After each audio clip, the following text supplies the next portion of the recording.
Hey everybody, it's John with 9142 Props and Armory back in the shop today to take a look at some things that can be a bit of a challenging part of prop making or costume making. When you get to the end, you've completed your project, you've spent your days, your weeks, your hours, and you get to the point of, okay, it's time to paint. And you cross your fingers, you say a little prayer or two, and you say, come on, let this be the time that it doesn't turn out like shit. You've been there.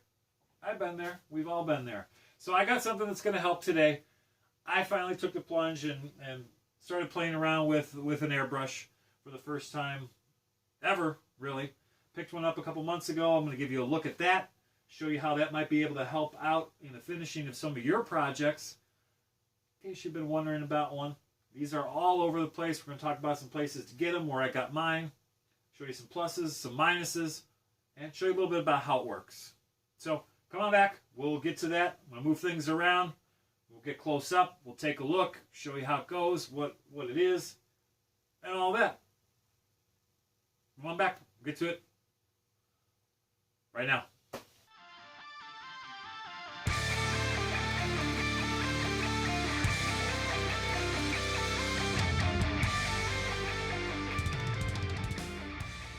Let's take a look at this guy for a little bit here. This is the airbrush kit that I picked up on Amazon. Picked it up. I've had it for almost 2 months now. All right, I've done quite a few projects with it. I think one that really shows what an airbrush can do for you pretty well is this baby Groot. If you've got a 3D printer, or you know somebody who has a 3D printer, odds are you've probably seen this guy already. He's all over the place for certain. But with brushes and hand painting, to do this, to get as much variation and coloration that there is there, this was only painted with really 3 different colors, a couple shades of brown and some black. I haven't put any greens into them yet or anything like that, but you can see that there is a good variation in the color. This took me about 15 minutes to paint this with the airbrush. To go from primer to this, about 15 minutes. With brushes and all of that, my results in the past would have been trash, and quite honestly, I probably should have painted one with brushes so you could see the differences between the two. One thing that I can show you, not the same model, but the same subject nonetheless. This is a baby Groot that I hand painted for the most part, versus the airbrush one. Now the color is kind of similar. This took me a long damn time to try and get this to look the way that it does. This took no time at all. Alright, so let's take a look at the model here. This is the exact kit that I picked up. This is the same exact kit that you can find in any number of places. I picked mine up on Amazon. This went for 55 bucks. $55 for the complete kit, including a 1/6 horsepower compressor, the airbrush, and hose. So a complete kit, including a couple basic tools for the airbrush, a dripper, an eyedropper for putting paint into the cup on the airbrush. In the kit you get the compressor, which by the way is the same compressor that most every kit on eBay, on Amazon, on any number of websites online that you can find to purchase an airbrush kit at has. It's the same thing. The sticker might be different. It's the same thing. Sometimes you see these with the cooling fins on the top of the motor there being black, or the whole pump itself being black, but it's the same thing. Odds are it's made in the same damn factory in China where they all come from. So one of these is basically the same as all of them. The differences that you're going to start to see really amongst the kits is going to be with the airbrush that's in there. Now, I am not an expert on airbrushes. I know that I could go to the art supply store in town and I could go find a really nice airbrush, a nice Iwata airbrush or something similar to that, and I could spend $400, $500, $600 on the airbrush itself. Being as somebody who does not need to do anything that crazy with it, and quite honestly as a newer user, not knowing the difference in between the quality of the work you can do with this versus a high-end model, this works fine. This does the job that I need it to do. This allows me to paint things. It allows me to do detail painting on there, almost with the same accuracy that I can do with a brush. I can do large coverage areas. I can do smaller coverage areas. This is a 0.2 millimeter needle in this guy. This is a dual action airbrush, much like just about every airbrush that's out there. The way that it functions is that as you push down on the button, on the lever on here, so as you're pushing down on this, you get air that blows through the brush. And then as you pull back, and the reason it's called a dual action, that as you pull back on that trigger, you control the flow of paint. So the button down controls the volume of air that's going out through the brush, and then the amount that you're pulling back the trigger controls the amount of paint that's actually flowing through there. So at its heart, it's a pretty simple tool. You push down for air, you pull back for paint. Pretty straightforward.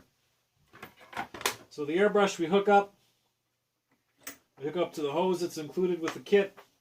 The pump includes also a nice filter for the air on there as well, where if you happen to start getting a lot of moisture, if you have humidity in your air, either in the shop or depending on the season, that it allows you to capture the moisture in there and filter that out and empty it out. And I can show you how that's done too. So it has that. The compressor also has nice rubber feet on there to a degree dampen the sound from it running. And it also has a pressure gauge up at the top, and it has a knob on there to control the pressure that you're using that's coming out through your airbrush. So to use it, it's very simple. The airbrush is a very simple tool. You hook up your hose. You're going to turn on the compressor, which as you can see is not a terribly loud in its operation. And again, as you you push down on the button, you have your air come out, and as you pull back, it controls the paint that's coming out. Now this particular model, and most models that are out there with these kits, are just strictly a compressor that's going to deliver the pressure on demand. So it does not have a large tank. There are models of this that have a large storage tank for the compressed air in there so that you can go a much longer time of holding the trigger down before the compressor engages again. Which may be helpful for you if you're doing large amounts of painting with an airbrush. So, just to get you a good look, one last look at there. That is the box that it comes in. Very exciting. Anyway, let's get to what hopefully you want to see. The actual use of this. Now, a couple things you're going to need.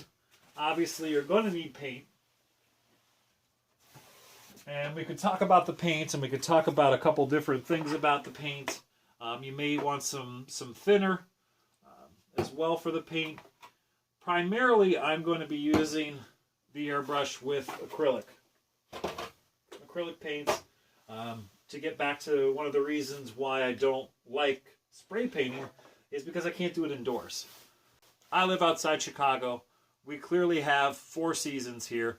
And during the winter, a large part of the fall, and a good portion of the spring as well, you don't have the opportunity to be outside and spray paint. This, and using acrylic paint, allows me to paint inside at any time. This thing does not make a ton of noise. It does not make a big stink. So I can print the stuff, paint indoors whenever I want to. You're going to need the airbrush cleaner. You may need some reducer if your paint that you have is a little bit too thick, if it's not spraying through your gun as well as you'd like it to be. And that's about it. So it's very simple. You get your airbrush, you get your cup open on there. Paint in an airbrush goes a very, very long way. So we're going to just drop a couple of drips of paint into there. Put our cap on. Set our pressure with our gauge here. Right around 25 is where I'm usually at, 20-25 psi on there to do it. And then from there, it's pretty simple. Remember, the in is going to control, down is going to control our air. So air only is coming out when we're just pushing straight down on there. And then as we pull back, and pull back on our trigger, then we get paint out. Now, you got to kind of spend a little bit of time with this when you first get it, getting used to how you can, how this works. Because it's kind of a combination of things. It's a combination of the control of the trigger between the air, the paint flow, and then also the distance from your piece to the airbrush itself. So you can do very fine work, you can do very fine lines, you can go ahead and paint detail on there. Or you can do really big stuff too, and do big coverage areas.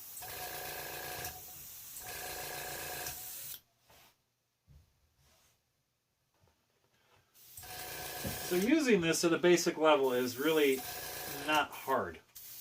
Okay, obviously there's technique to it, there's a certain amount of skill to it definitely to be able to do things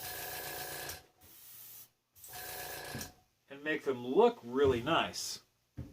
But that comes with time, it comes with playing around with things, but I like it a hell of a lot better than painting with brushes. Overall, this unit again was $56. I've had it for about 2 months. I can do just about anything I possibly want to do or need to do for making the props like everybody's friend Groot there. Overall, I've used this quite a bit. I've put more than a few hours into using it over the past couple months. It has performed well. It is not prone to clogging. It is very easy to clean and take apart. Very little maintenance. It is pretty easy to live with. If this can make my stuff look even better, then I'm all about it. For $55, I wish I would have gotten one a couple years ago. This is something that can take your making up to another level. This was a project that I completed for my son last year. He wanted to be Kylo for Halloween, so we printed this guy up and scaled it to fit him and painted it in much of the standard way with rattle cans and some hand painting and all of that, and the results are okay. So I did this the standard way. It came out pretty good. Now that I have the airbrush and I've got my next project for Henry that he's picked out already for Halloween this year, I guess in keeping with the Guardians theme, I've got a Star-Lord helmet that is printed out for him that we need to go through and clean up and fix a little bit, and then we're going to paint that. But I hope the look at the airbrush was helpful for you. If you have any questions for me, throw them up in the comments. If you like the video, let me know too. If you have any other suggestions on things or things you'd like to see or topics you'd like to see me cover, please I would love to hear them. Thanks for spending some time today. If you're so inclined, feel free to subscribe. Check the comments down below. The description down below, I have some information about where you can pick one of these up. Some links to some other materials involved in the process and things that are needed and all that kind of stuff too will be down below.